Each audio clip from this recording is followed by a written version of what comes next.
This is Scheeza, a sandy planet soaked by blood of warring clans, pockmarked by explosions and littered with the remains of soldiers and vehicles.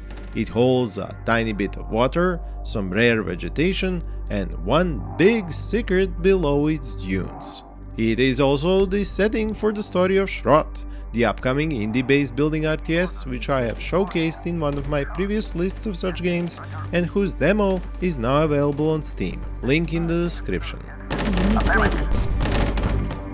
We can safely say that in the gaming world of terrible AAA RTS games and ruined franchises, we have but one light which shines the brightest: indie developers and their love for the real-time strategy genre.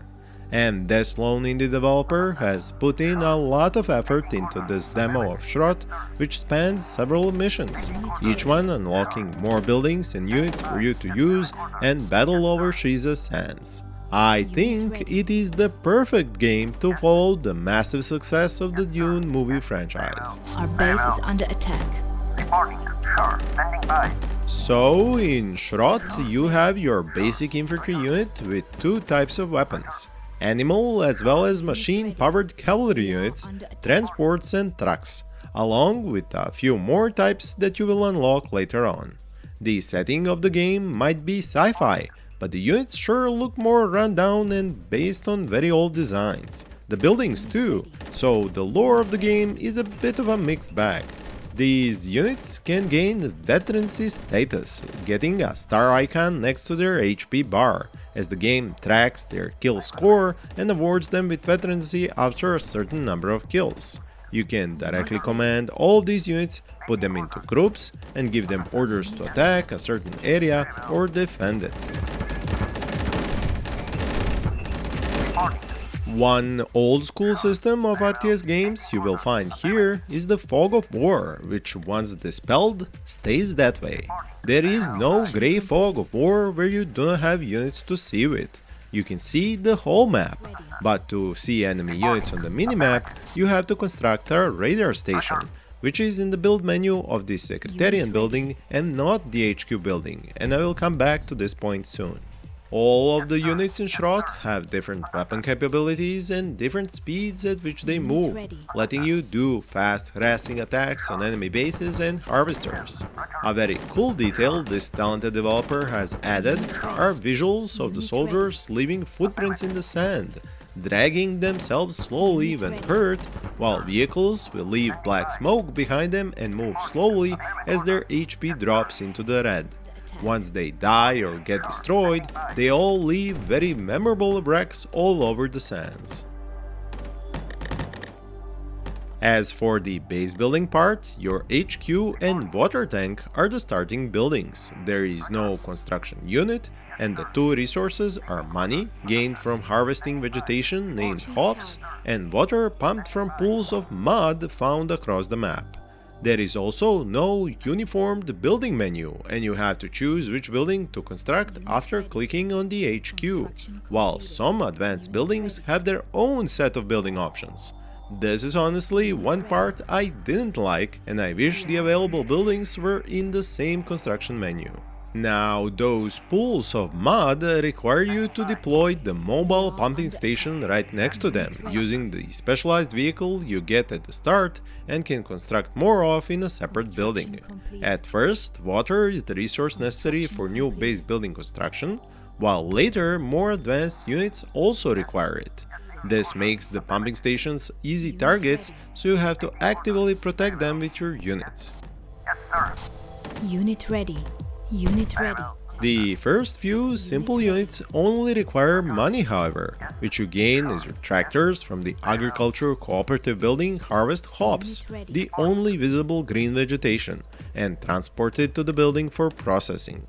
This makes your second resource harvesting operation also exposed and in need of guarding, while the stockpiles of water back at the base are another vulnerability, as are the power plants, which have a certain blast radius when they are destroyed, but you have to construct them to have power for most of the other buildings. And this is where a very interesting quirk of base building in this game comes in, because you can't build new buildings separately from the HQ and other buildings. Each one has to have a physical connection to at least one other building. Even turrets you have to construct right next to existing buildings.